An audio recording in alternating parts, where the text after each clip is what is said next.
जय हिंद साथियों, सफलता कैरियर इंस्टीट्यूट में आप सभी का स्वागत है। जैसे कि आप सभी को मालूम है, क्रम बाई क्रम हमारी क्लास अलग अलग विषय की आ रही है। गणित हुआ, रीजनिंग हुआ, जीके हुआ, अब हिंदी। उसी क्रम में आगे जारी रखते हुए आज पहली क्लास हमारी हिंदी की जारी हो रही है। ये बिल्कुल शुरू से हिंदी रहेगी। इससे आप सब देख रहे होंगे कि हिंदी के अंतर्गत पहली क्लास हमारी है और इस पहली क्लास के अंदर सबसे पहले हम पढ़ेंगे हिंदी भाषा का इतिहास।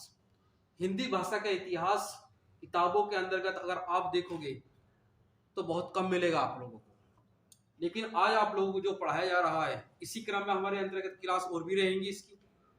तो आप लोगों को इतना पढ़ाया जाएगा इसके अंतर्गत, किसी भी एग्जाम में अगर आप बैठे तो कोई भी क्वेश्चन आपका मिस ना हो। उसी क्रम जारी रखते हुए सबसे पहला अब हम पढ़ेंगे हिंदी भाषा का इतिहास। तो हिंदी भाषा के इतिहास के अंतर्गत सबसे पहले हम पढ़ेंगे जो हिंदी शब्द है। ये हिंदी शब्द आया कहां से, कैसे बना, क्यों बना, कब बना। तो आपने सुना भी होगा कि हिंदी जो भाषा है सबसे पहले ईरानियों ने दी थी। ये भाषा, इसका प्रयोग जो सबसे पहले करा था ईरानियों ने करा था। ईरानियों ने किस तरीके से करा? प्राचीन काल में अरबवासी हमारे भारत में व्यापार के मकसद से आया करते थे। उसी प्रकार जो ईरान फारस है, जब फारस बोला करते थे, ईरान के वासी हमारे हिंदुस्तान में आए और आने के बाद में सिंध प्रांत जो अब पाकिस्तान में है, पहले पाकिस्तान हिंदुस्तान का ही पार्ट था, तो सिंध प्रांत में जब आते हैं, आपने देखा होगा नक्शे के अंतर्गत, ये हिंदुस्तान के नक्शे के अंतर्गत आप लोगों ने देखा होगा, ये वाला जो पार्ट है हमारा सिंध प्रांत कहलाता है और ईरान इस साइड में है। जब ईरान के इस साइड में यहाँ पर ये आए तो ये सिंध प्रांत के अंतर्गत आने के बाद में यहाँ पर आकर पूछा कि हम किस प्रांत में हैं। तो यहाँ पर आने के बाद में जब पूछा कि किस प्रांत में है, तो यहाँ के वासियों ने कहा कि आप लोग सिंध प्रांत में हो, आप लोग सिंध प्रांत में हो। तो यहाँ के लोगों द्वारा सिंध प्रांत बोला नहीं गया क्योंकि उनकी लैंग्वेज फारसी लैंग्वेज थी। जैसे आप लोगों ने किसी अंग्रेज को बोलते हुए कभी हिंदी देखा होगा कि अगर हम उससे बोला जाए कि तुम कहाँ जा रहे हो, तो उनसे तुम नहीं बोला जाता, वो ताकि टाके निकालते बोलते किस तरीके से बोलते कि तुम कहाँ जा रहा है। उसी प्रकार ईरानी लोगों से सिंध नहीं बोला गया, तो साकी आवाज उन्होंने निकाली हाकी, साकी आवाज निकाली हाकी, और धा की आवाज निकाली दाकी, और ना की आवाज निकाल लिए मात्रा ऐसी के ऐसी रही, तो ये सिंध का बन गया हिंद, सिंध का बन गया हिंद। तो इस तरीके से आगे चलने के बाद में जो हिंद है, हिंद शब्द ये एक विशेषण शब्द बन गया, मात्रा चढ़ी कालांतर में आते आते हिंद का बन गया हिंदी। इसलिए हम ये कह सकते हैं कि हिंदी जो शब्द है हमारा कैसा शब्द है। केवल शब्द अगर पूछा जाए तो आप बोलेंगे कि हिंदी जो शब्द है एक विशेषण शब्द है।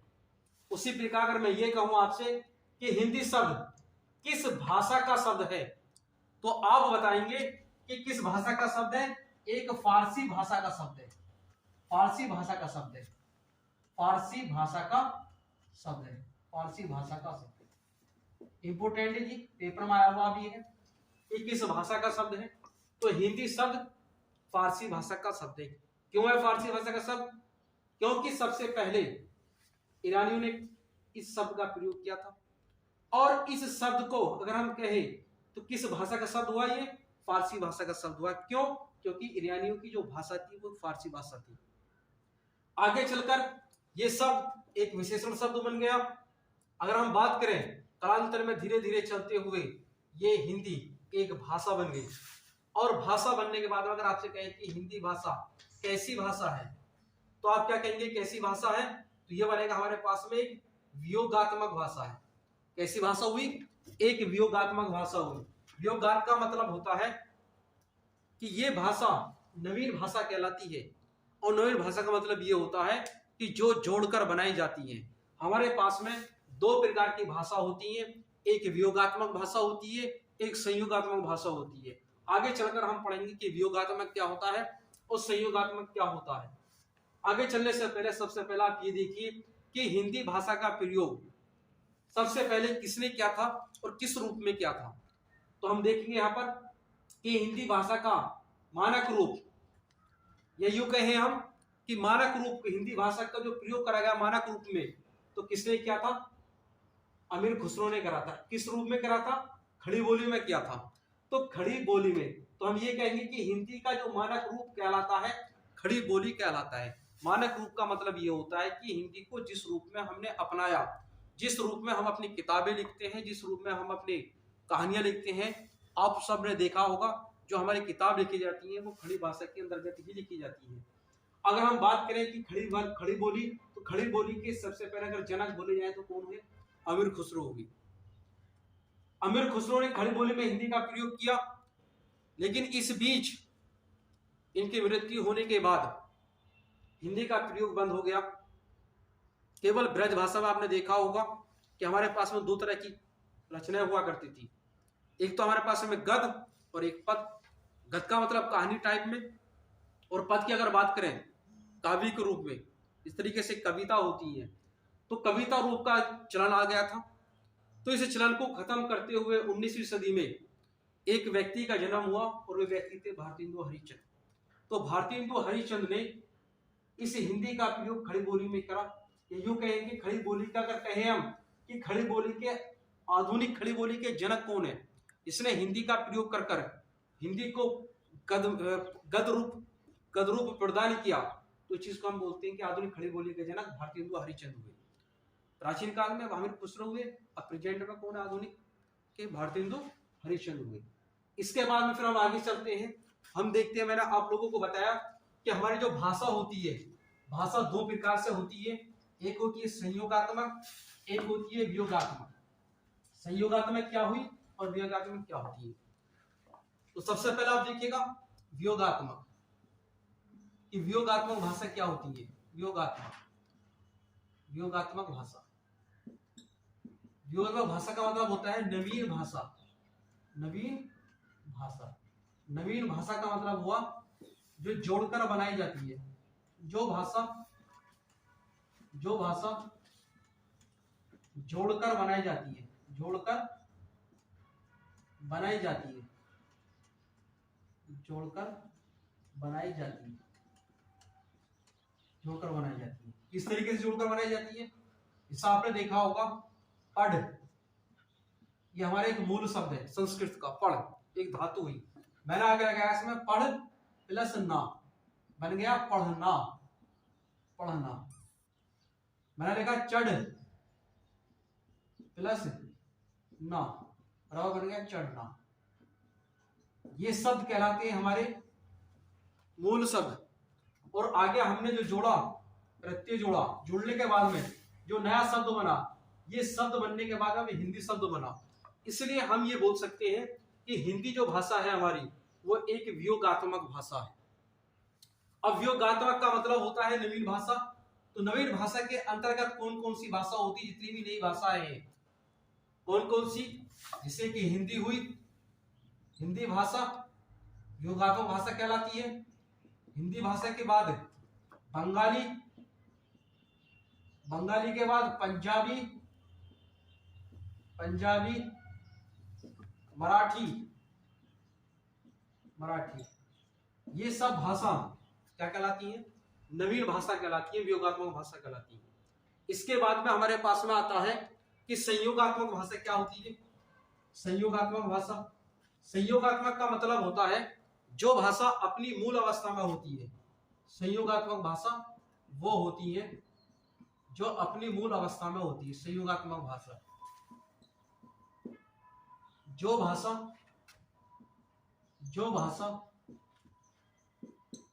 भाषा अपने मूल अवस्था में होती है, अपने मूल अवस्था में होती है, मूल अवस्था में होती है, मूल अवस्था में होती है, उन्हें संयोगात्मक भाषा कहते हैं। या ये कहें हम कि प्राचीन भाषाओं को संयोगात्मक भाषा कहते हैं। किस तरीके से? एग्जाम्पल देखिएगा, संस्कृत भाषा, संस्कृत भाषा एक संयोगात्मक भाषा है। पाली प्राकृत, खरोष्ठी,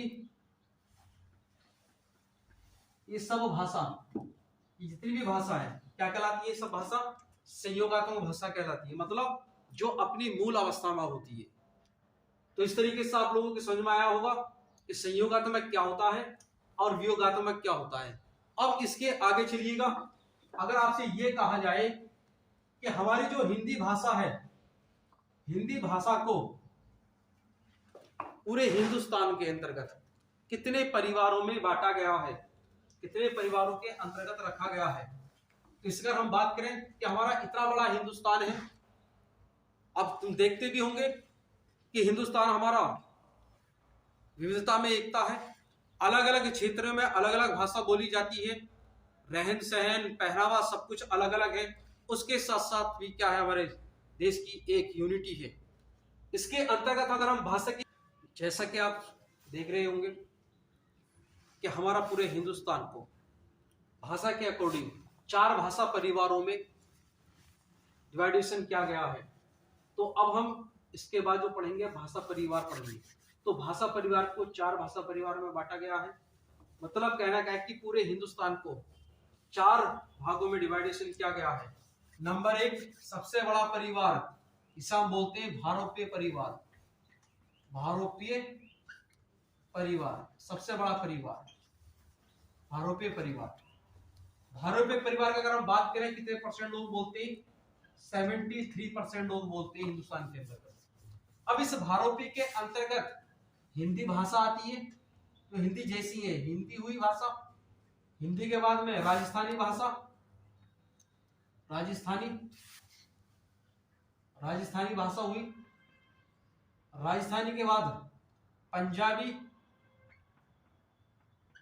पंजाबी, मराठी, बंगाली, ये सब भाषा जितनी भी है हमारी जो हिंदी जैसी है, सब भारोपीय परिवार के अंतर्गत आती है। ये परसेंट है 73% लोग बोलने वाले।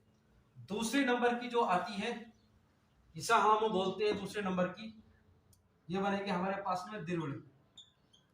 दूसरे नंबर की द्रविड़। द्रविड़ का मतलब होता है दक्षिण भारतों की, ये दक्षिण भारत में बोली जाती है। दक्षिण भारत के अंतर्गत ये बोलने वालों का परसेंट है 25%। बोलने का वालों परसेंट 25%। भाषा परिवार के अंदर तो भारोपीय परिवार 73%, द्रविड़ दक्षिण भारत का, इसे हम बोलते हैं 25%। अब तीसरे नंबर का जो आता है परिवार, इसे हम बोलते हैं तीसरे नंबर का परिवार। तीसरे नंबर का जो परिवार आपका बनेगा, इसे हम बोलते हैं ऑस्ट्रिक। बोलने वाले का तीसरे नंबर का बनेगा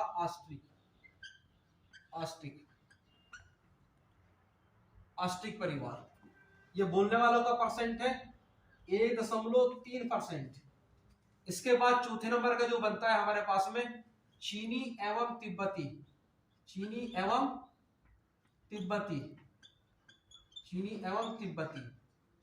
तिब्बती का मतलब हुआ हमारे पास में 0.7% लोग बोलते हैं। अब ये टोटल 100% हो जाता है। आप सबको मालूम हुआ कि सबसे बड़ा परिवार अगर हम कहें तो भारोपीय परिवार होता है। भारोपीय परिवार का मतलब ये होता है कि हिंदी से जैसी जो भाषा होती है, ये सब भाषाएं भारोपीय परिवार के अंतर्गत बोली जाती हैं। दूसरे नंबर के हमारे पास में द्रविड़ थी।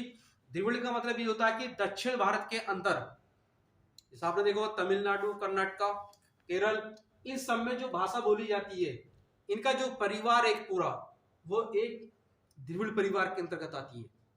तीसरे नंबर पर ऑस्ट्रिक 1.3% है। ऑस्ट्रिक का मतलब ये होता है कि आप सबने देखा होगा आज भी हमारे देश में, जैसे कि गोवा हुआ, पांडिचेरी हुआ, तो वहां भी आज भी कुछ विदेशी लोग आपको मिलेंगे। देश आजाद होने के बाद भी छोड़कर नहीं गए। तो उनकी भाषा और हमारे देश की भाषा दोनों का मिक्स रूप बन गया है, और ये मिक्स रूप ही क्या कहलाता है? ऑस्ट्रिक भाषा कहलाता है। इतने परसेंट लोग हैं, 1.3% लोग हैं। चौथे नंबर पर चीनी एवं तिब्बती है, ये 0.7% है। ये 0.7% का मतलब ये हुआ कि हमारे पास में जो हमारा हिंदुस्तान है, हिंदुस्तान का जो हिस्सा तुम देखते होंगे कि चाइना और तिब्बत के बॉर्डर से लगा हुआ है। अब चाइना और तिब्बत के बॉर्डर से लगने के साथ साथ भाषा के साथ साथ उनका स्ट्रक्चर भी चेंज हुआ है। आप सबने देखा भी होगा कि उनका चेहरा, आंख, नाक सब चाइनीज और तिब्बती जैसी होती है। तो स्ट्रक्चर के साथ साथ उनकी भाषा भी चेंज हो रही है, और भाषा चेंज हो गई है तो लगभग जो हमारे हिंदुस्तान की भाषा है और उनकी जो भाषा है तो इन सबका मिक्स रूप क्या हो गया।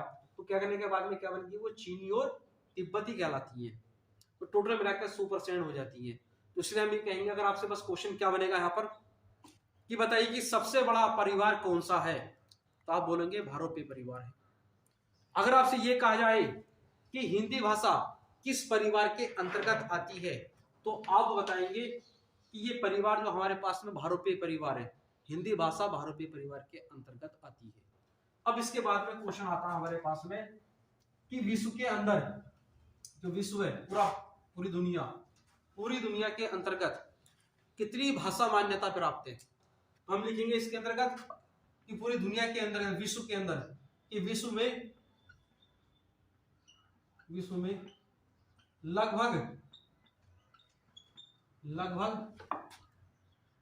3000 भाषा है। 3000 भाषा मान्यता प्राप्त। विश्व में लगभग 3000 भाषा है मान्यता प्राप्त। इन्हें मान्यता कहते हैं। मान्यता का मतलब होता है कि इसके अंतर्गत आप किताब लिख सकते हो, अपना साहित्य लिख सकते हो। इसी के अंतर्गत हमारी क्या आती है, हिंदी भी हमारी इस 3000 में ही आती है। हिंदी भी मान्यता प्राप्त है हमारी इन 3000 के अंतर्गत। अगर हम ये कहें कि इन 3000 भाषाओं में सबसे ज्यादा कौन सी भाषा बोली जाती है विश्व के अंदर, तो आप लिखेंगे कि विश्व में सबसे ज्यादा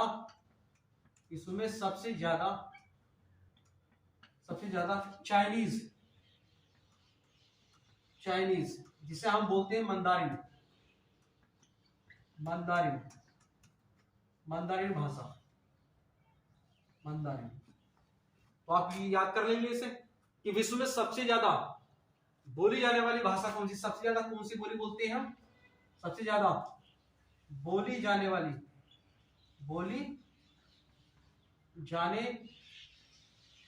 भाषा, वो भाषा है चाइनीज, जिसे हम बोलते हैं मंदारिन भाषा। अब दूसरे नंबर पर आती है हमारे पास में कि विश्व में फर्स्ट नंबर की तो होगी हमारे पास में चाइनीज।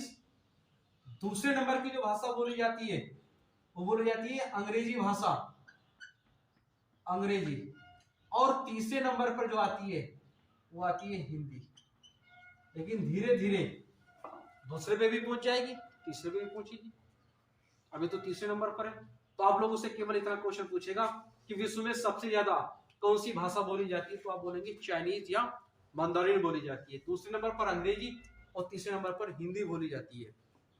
अब इसके बाद में चलता है हमारे पास में हिंदी भाषा का विकास, कि हिंदी भाषा का विकास किस तरीके से हुआ, कैसे कैसे हिंदी भाषा का विकास हुआ।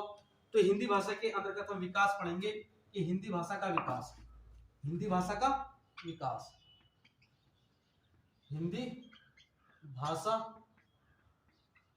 विकास किस तरीके से हिंदी भाषा का विकास हुआ। हिंदी भाषा का विकास, तो सबसे पहले ये कहा जाता है कि हमारे हिंदुस्तान के अंदर जो भाषा हुई, उत्पन्न हुई या बनाई गई या बनी, तो वो संस्कृत भाषा थी। सबसे पहले संस्कृत भाषा है, सबसे पहले संस्कृत भाषा है, सबसे पहले संस्कृत भाषा। अब इस संस्कृत भाषा को हम बोलते हैं देवों की भाषा, देवों की भाषा। अब संस्कृत को देवों की भाषा क्यों बोलते हैं हम, क्यों बोलते हैं देवों की भाषा? क्योंकि ये कहा जाता है कि संस्कृत भाषा जो है शिव के डमरू से निकली हुई थी। ये कि शिव जी डमरू बजाते रहे और पाणिनि लिखते रहे, इसलिए कहा जाता है कि संस्कृत जो है वो एक देवों की भाषा है। हिंदी एक आम इंसान ने नहीं बनाई, देवताओं ने बनाई है, इसलिए संस्कृत को बोलते हैं हम देवों की भाषा। आगे चलने के बाद में जब ये ऋषि मुनियों पर पहुंची, ये पढ़ने में और लिखने में बहुत ही कठिन थी। लेकिन चलने के बाद जब देखा, आगे चलने के बाद ये कठिन हो गई, ऋषि मुनियों ने देखा कि ये बहुत हार्ड है पढ़ने और लिखने में, तो इस भाषा को दो जगह डिवाइडेशन कर दिया गया। एक बनी सबसे पहले हमारे वैदिक भाषा, वैदिक संस्कृत, वैदिक संस्कृत। दूसरी बनी लौकिक संस्कृत, लौकिक संस्कृत बनी। लौकिक संस्कृत मतलब हुआ कि आम जनमानस में जब ये भाषा पहुंची तो ये कहलाई लौकिक संस्कृत कहलाई। और ये वैदिक संस्कृत का मतलब हुआ जितने भी हमारे पास में प्राचीन ग्रंथ हैं सब भाषा में लिखे गए थे वैदिक संस्कृत में, चाहे वो पुराण हो, पुराण हुए, महाकाव्य, महाकाव्य, महाकाव्य,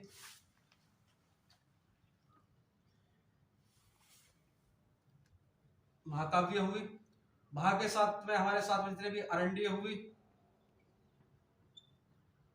वेद हुए, ये सब किस भाषा में लिखे हुए हैं? सभी सब वैदिक संस्कृत में लिखे हुए हैं। लौकिक संस्कृत, लौकिक संस्कृत आम जनमानस में पहुंची, ये थोड़ी सी आसान हो गई थी बोलने में। लौकिक संस्कृत के बाद जो सबसे पहली भाषा बनती है इसे हम बोलते हैं पाली भाषा। पाली भाषा बनी, पाली भाषा लौकिक संस्कृत के बाद। इसलिए सबसे पहले हम कहते हैं कि जो लौकिक संस्कृत के अंतर्गत आती पाली भाषा, तो पाली भाषा कहलाती सबसे पहले आप प्रथम देश भाषा, प्रथम देश भाषा कहलाती है, प्रथम देश भाषा, प्रथम देश भाषा। कुछ कहते हैं कि प्रथम देश भाषा संस्कृत है, बिल्कुल है संस्कृत भाषा, लेकिन ये देवों की भाषा थी। आम जनमानस ने जो बनाई थी सबसे पहली भाषा वो थी पाली भाषा। इसलिए हम जो रखेंगे कि प्रथम देश भाषा के अंदर पाली भाषा को रखते हैं कि आम जनमानस मतलब इंसान ने जो बनाई पाली भाषा को बनाई। अब पाली भाषा के अंतर्गत बौद्ध धर्म के जितने भी ग्रंथ हैं, बौद्ध धर्म के सभी ग्रंथ, बौद्ध धर्म के सभी ग्रंथ पाली भाषा में लिखे हुए हैं। दूसरे नंबर पर आती है पाली के बाद में प्राकृत भाषा, प्राकृत भाषा, प्राकृत भाषा। इस भाषा के अंतर्गत जितने भी जैन धर्म के ग्रंथ हैं, जैन धर्म के ग्रंथ, जैन धर्म के ग्रंथ, इस सब किस भाषा में लिखे हुए हैं? प्राकृत भाषा में हुए। ये विकास होता जा रहा है हिंदी का कि संस्कृत भाषा बनी, संस्कृत को दो डिवाइडेशन हो गए, वैदिक संस्कृत, लौकिक संस्कृत।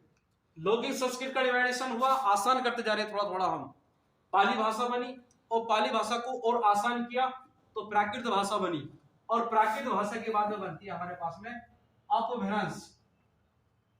अपभ्रंश, अपभ्रंश के बाद में आती है अवहट्टम, अवहट्टम,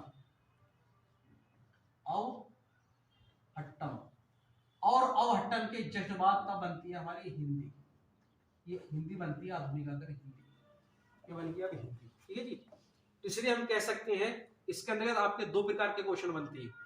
पहला क्वेश्चन बनेगा इसके अंतर्गत कि बताइए, पहला क्वेश्चन कि हिंदी की आदि जननी, हिंदी भाषा की आदि जननी, हिंदी भाषा की आदि जननी, आदि जननी, आदि जननी का मतलब है कि स्टार्टिंग में जन्म देने वाली कौन सी भाषा है?